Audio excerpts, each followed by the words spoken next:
Hello and welcome to the 103rd episode of Rambling Weekly. How you doing? I'm doing pretty good. It's turned into an awfully chilly start to December here. It got really cold and it's feeling like winter. May not looking like it so much. It did snow briefly in my area, which is kind of nice, but yeah, it didn't really stick. So yeah. So hopefully things have been going well for you. Update on things. I still have yet to try Fire Emblem Warriors. It's sitting right here looking at me, begging me to play it, yet I refuse. Less that I refuse. You know, we had Thanksgiving over the weekend, and or over the weekend. How about Thursday? I had Thanksgiving on Thursday, and that ate into my time. And then I had to work Saturday, and that also ate into my time. So, yeah, I am thinking, what else? I don't know. I do have a slight gripe on that. I get it in the sense of, well, trying to balance stuff up. However, I don't know. I think when you have a holiday for something, there really shouldn't be a makeup for it. If I was being honest, like, so, you know, I had Thursday off, but then I had to work Saturday, and so really I didn't get a holiday. They just took one day away from me and moved it, and it's kind of like, not too keen on that. But that's pretty common, and there's plenty of other people who had to work during the holiday, so can't really grouch too much about it. I guess if anything, it's just a sticking point. I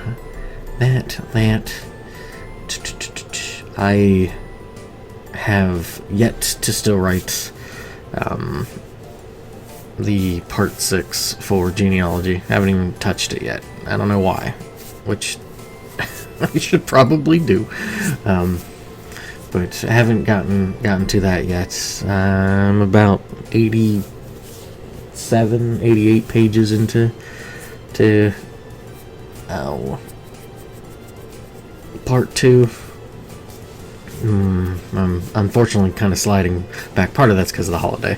I did take off 2 days this upcoming week, which hopefully will help kind of rebalance some much lost time on that front with just things in general. Truth be told, it's been sliding a little way from me, but I've been able to at least make some movement into it. Plus, I have been chipping away. I guess I've been making some little earmarks for some things with it, which has been nice. I had an epiphany with it the other day that I was like, oh, that's actually a really good idea. I like that. So it's not all for naught. So it's kind of the good and bad of that. If you're trying to let it percolate and like, sometimes the idea will just hit you and smack you in the face when it should have smacked you in the face a while back. But but it's good that it finally got my attention. Playing things wise, I have not played terribly much. I'm trying to look to see how much time I have played on one thing, though. If it will cooperate. There we go. So I have, outside of playing a little bit of Pico Park 2, with Slate and B. Clark, I have put in a little bit of time playing, because there was an update to Doom 1 and 2 that added in Legacy of Rust, which is a new WoD I think that's how they classify it, as a WOD. But I think it has like 10 levels or something like that, maybe more. But Legacy of Rust, and I think Sigil's now a part of it. Plus, you can play Evolution, final levels of Doom 2, Plutonia Experiment, Sigil.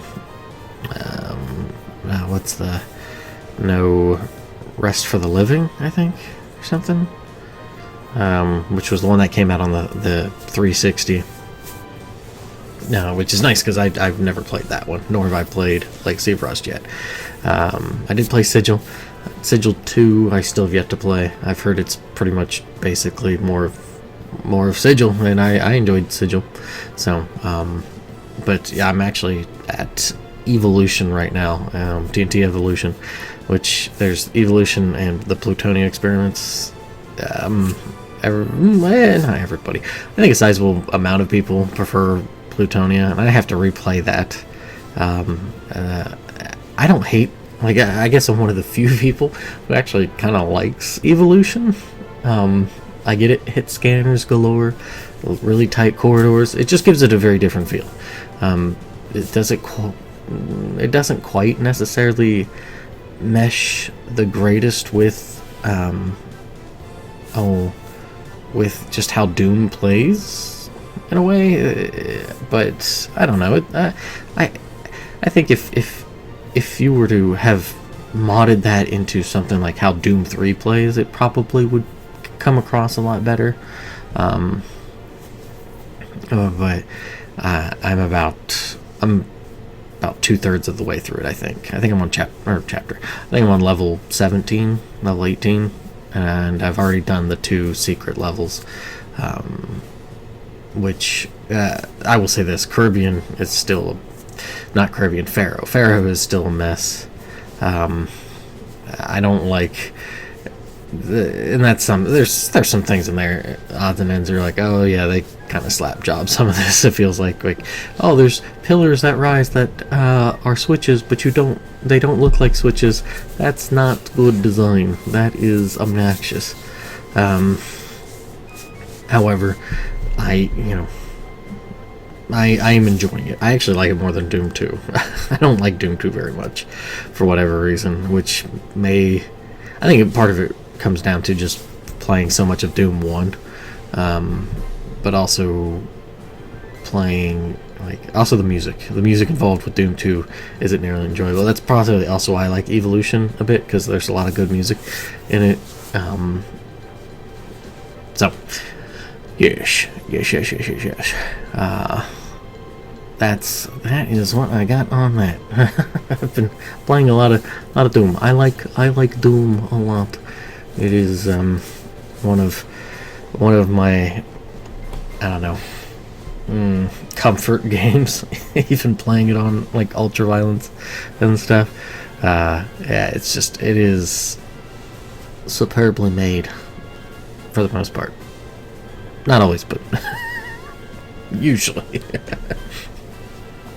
Some of those games are very, very, very, very obnoxious. The one, what was that? Thy Flesh Consumed chapter. Those are rough. That's one I'm not as acclimated to, and that always kicks my teeth in a bit. But yeah, the first 3 chapters of Doom. I can never say the word right, but let's see here.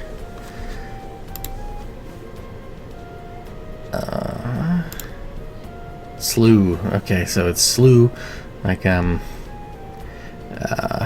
or slough, but Slough of Despair, or Slough's Despair, which is the second level in the 3rd chapter. I think it's what's that, Inferno? But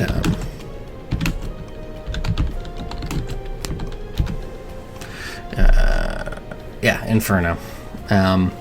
the Slough of Despair is one of my favorite levels. I absolutely love that level.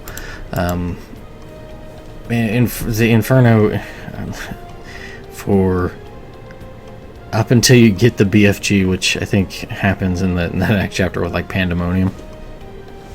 Just leading up to it, it's rough, and I don't know. It is such a fun thing to play constantly, and just be like, yes. I don't mean constantly. I guess every now and again to revisit it. It keeps me from being like really fresh at it to just kind of just trucking over it, which isn't the case generally. But I don't know. It is such it's so fun. Mind you, not every level in that chapter is great. Mount Erebus is pretty obnoxious, but yeah, I don't know. I love me some Doom 1. But yeah, so that's what I've got for that. So let's dive into the topic. And I had been thinking about this a little bit. I didn't quite. It kept on gnawing at me in the back of my head about how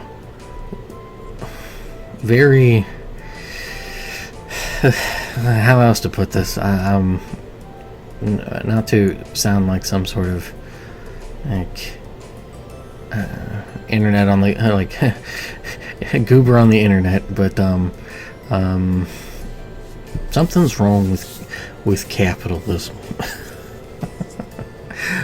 And I don't necessarily mean in a lot of different ways. I think it's more of like we tend to forget that we are, if we're in that sort of system, how much of a product of it we are. We try to, I don't know, it feels like we tend to go, no, that ain't part. We try to like put up this wall, or there's this division, this clear line of delineation between me and then everything around me. And with how we act, something that has rooted itself deeply in society at large is transactional nature of things. From like, what are you getting out of something? I think a big element of this comes from. No, that's not how I want to phrase that. I think an element of this we can see easily is when you have the people who claim that they are like the nice guy, for example, being a case of this. That by being nice, by the virtue of being nice to others, that we should get what we want because that'd be nice for us. And that in itself is an aspect of that, the transactional nature of things. I do something nice for you, so you do something nice for me, or what I consider to be nice for me. And that attitude has seeded itself everywhere. It is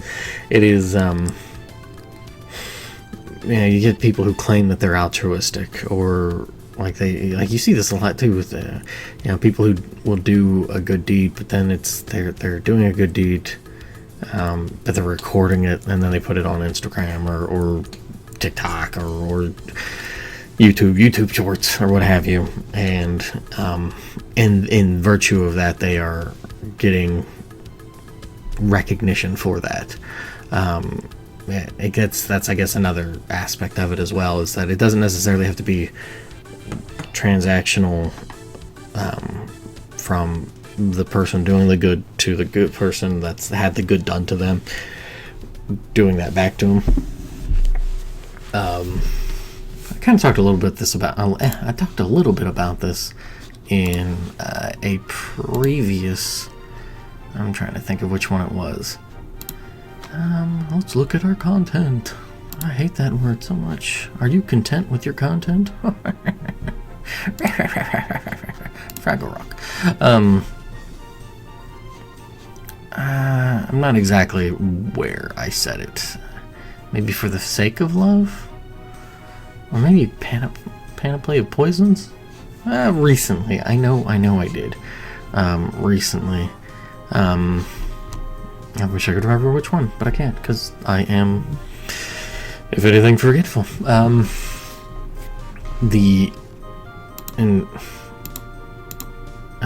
It was referring to a couple of bigger streamers, particularly one that I had caught. Just their the viewers of that streamer were commenting about how they wanted to be mods, because that they felt that the community that they were a part of, that was just did so much for them, and they wanted to give that back to them. That's another I guess idea of that, is this transactional thing. You see this between friends as well. Like you know, a friend buys lunch or something, and then the other friend's like, "Oh, I'll pay you back." And it's like, well, like in one hand, it's something to be considerate of the person, being mindful that somebody isn't taking advantage of them and just using them for their money, and the other is that that person doesn't want to feel like they're being in debt towards somebody. So like there is that aspect as well, of trying to feel like, we need to balance out the scales or something like that.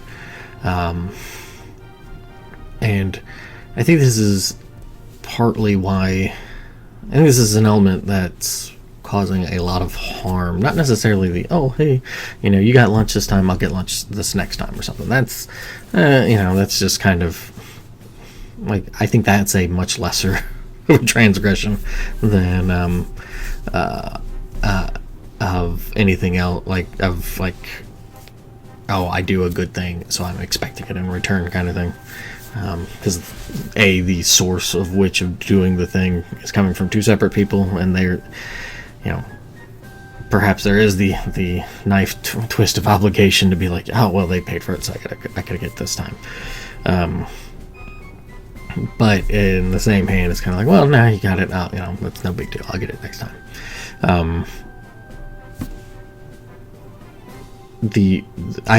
Certainly much more of a problem is the concept and idea of, I do a good thing, therefore something good should happen in return. I like that sort of transactional mindset. I think has really, really, really done a disservice to people, and it's not like it's strictly this culture. I think it's just a mindset in general, but I think it, because of how focused we are with making money. If you're making money, you're either doing it through ill-gotten gains or kind of seedy, sneaky ways, especially if you've got a ton of it, kind of thing. And so people are looking at others for one, which is always I mean, it's one thing to be I don't think it's a bad thing to be judgmental. I think we just tend to fail at being judgmental in general, as opposed to, well, I don't like this, so I'm going to be judgmental on that. I don't like this. This is very hypocritical in a way. You can be discerning, we'll say.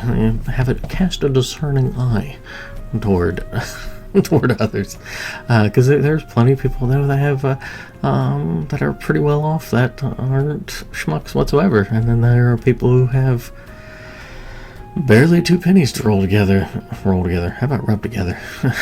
Who are obnoxious in their own delightful ways.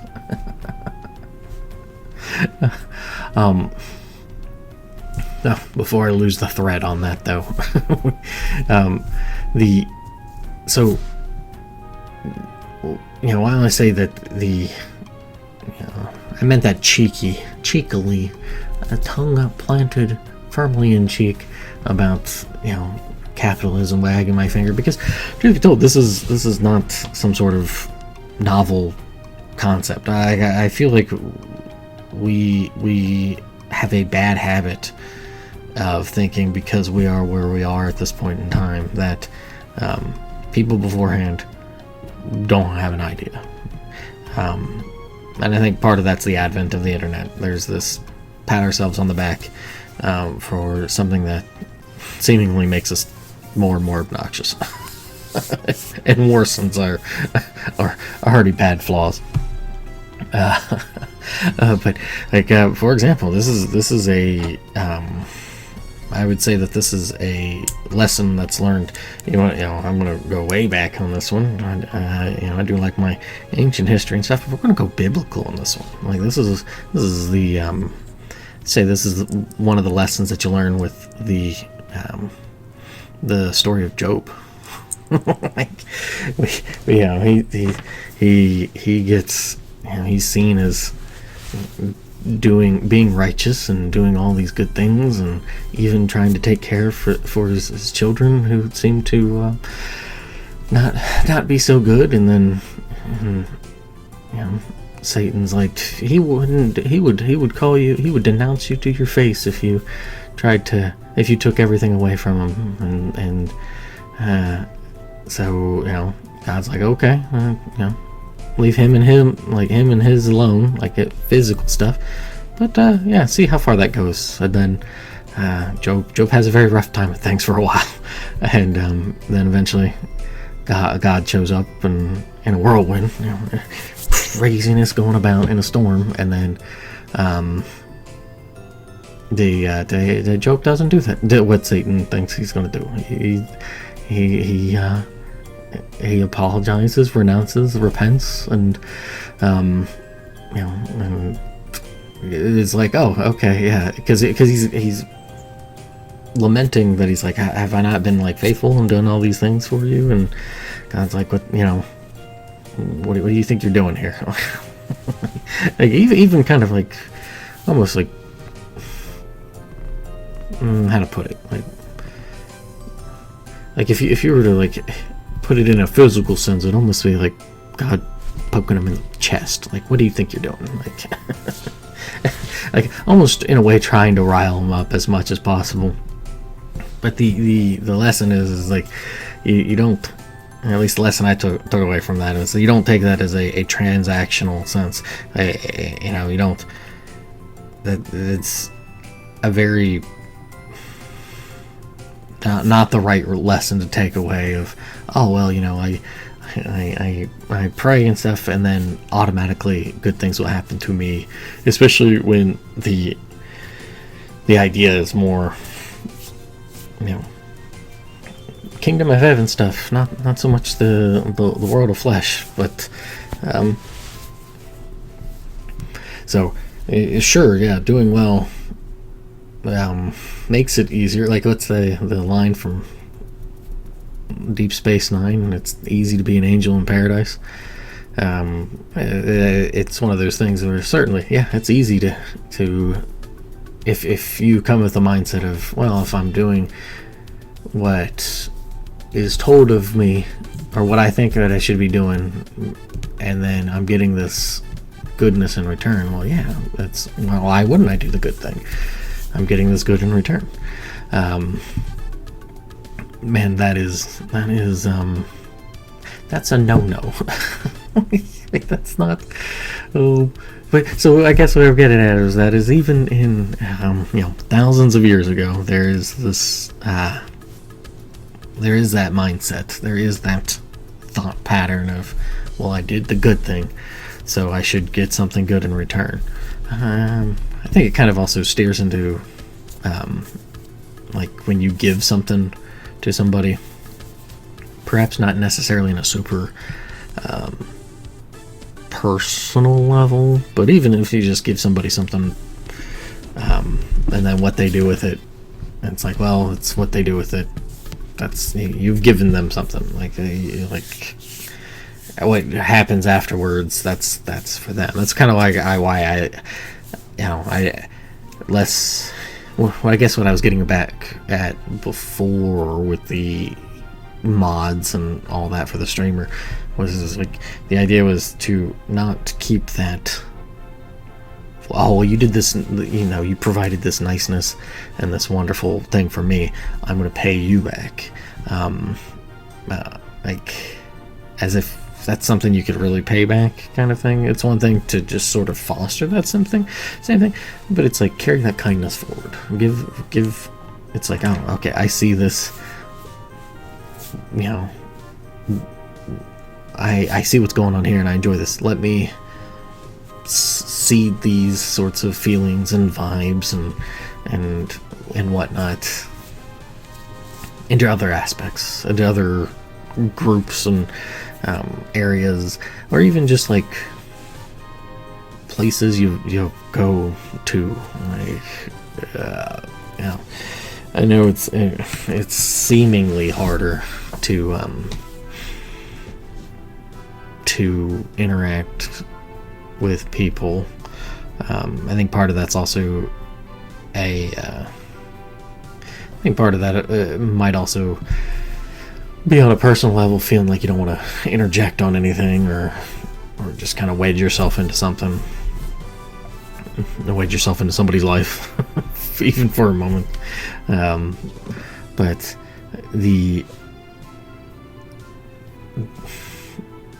and I think that in itself is like a tendril of that transactional nature, because it's almost like trying to see, if I was in that person's shoes, and I had them do that, how would I feel? I'd be annoyed or something. It's like, why would you be annoyed? Well, they're bothering me. Well, it's like, why are they bothering you? Well, I think far too often we kind of ruminate within ourselves, and that is always just disastrous. There is something to be said about needing time to yourself to just like work on something. Like, for example, with writing, like, there are plenty of times I have to, as a bonus action, cast shield on myself to be like, no, leave me alone. I gotta work on my writing or something, because that is something I can't do while interacting with other people. It's just, that is not a feasible task. It is impossible for me. However, I think we try to take that ruminating cloud with us wherever we go, so we isolate ourselves. And it's like, well, the more and more you isolate yourself, even from just random encounters, I think you start to make a snow globe, but but the problem with the snow globe is that you got this little thing for you, but a snow globe can't shake itself. It needs an outside influence to like shake it up and make it all pretty. And sure, it might look chaotic, it might look crazy, but it's a snow globe. It's really pretty, just even for that brief moment. So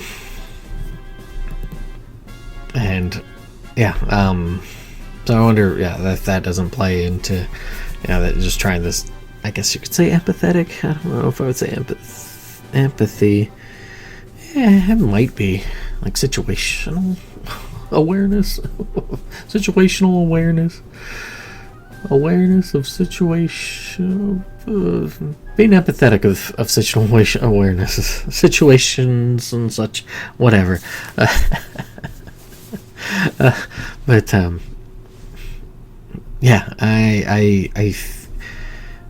don't know of a good way to try to combat something like this, where especially it's seemingly quite ubiquitous, of a mindset of, you know, I do the good thing, or I do this thing and have this, especially, I bring it back to it, you see that a lot with the quote-unquote nice guys. I think that is probably the easiest thread to pull to try to unravel this ugly sweater just to unravel the ugly sweater of a bad personality element, quirk of people is, oh well, you do the nice thing, and okay, you know, I guess nice guy is the easiest one, but I mean, it's, I think, not necessarily just in an attempt to be in a relationship, which in that case it's less of a relationship because it is much more of a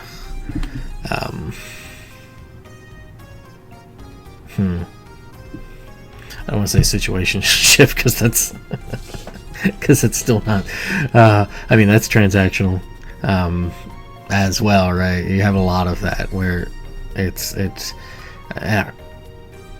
I feel that's what we've kind of devolved or slid into is with like social connections turning into that. Like, yeah, you know, it's what it was once called the friends with benefits, is now the, you know, the situationship, which, if I remember correctly, that's more of like you're only in that relationship because that's it, but you're open to looking for. But I mean, it's still a transaction because you're just like, well, I'm here, I guess. So which, gracious, but yeah, I think that. The only thing I can think of, like, because that's got to be a personal thing to overcome it. Unfortunately, I mean, we see, and it doesn't help that a lot of media drifts towards just mentality and drifts towards this. I mean, you see it becoming a lot more prominent with. Oh, they're, you know, screw these people. They're not worth it. I'm just gonna go to the gym and work out, and whatnot, and just put up this wall of, well, you know, if nice ain't gonna work, I'm just gonna, you know, be a monster.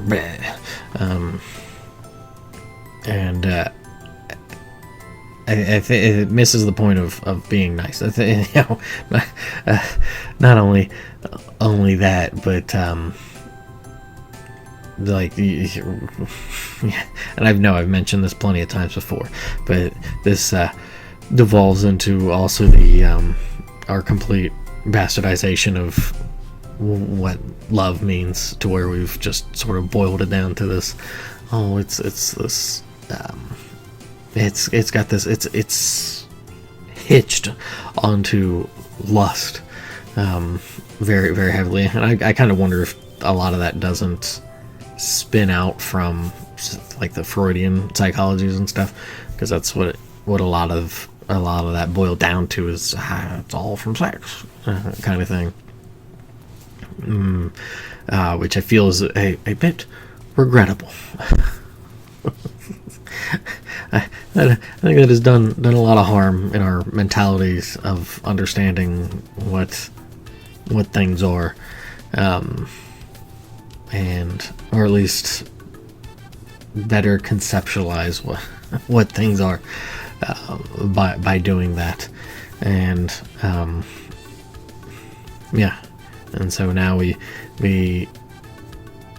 it's almost like a once bitten twice shy thing. People who try to be nice, and then they're like, well, you know, nobody's ever nice to me, and it's all me, and it's like, well, you know,